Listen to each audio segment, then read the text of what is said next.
गोमाई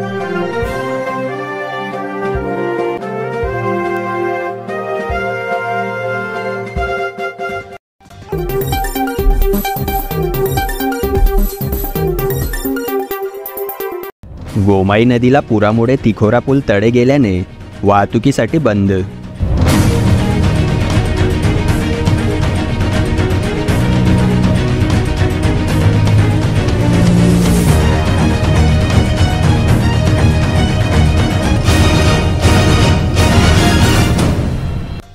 गोमाई नदीला आलेल्या पुराच्या तीव्रतेमुळे शहादा शहरातील महत्त्वपूर्ण तिखोरा पुलावर तडे पडले आहेत। या तड्यांमुळे पुलाची स्थिरता धोक्यात आल्याने प्रशासनाने तत्काळ पूल सर्व प्रकारच्या वाहतुकीसाठी बंद करण्याचा निर्णय घेतला आहे।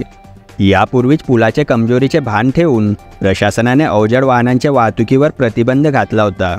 एसटी महामंडळाचे बस सेवा वगळता इतर सर्व अवजड वाहने या पुलावरून जाण्यास मनाई करण्यात आली होती। मात्र या नियमांचे उल्लंघन करत काही अवजड वाहने पुलावरून नियमितपणे जाताना दिसत होती, ज्यामुळे पुलाच्या कमजोर स्थितीचा धोका अधिक वाढला होता। गोमाई नदीला आलेल्या पुरामुळे पुलाच्या संरचनेवर अधिक दाब पडला, ज्यामुळे अखेर पुलावर तडे गेले। या तड्यांमुळे पुलाची स्थिरता पूर्णतः धोक्यात आली आहे।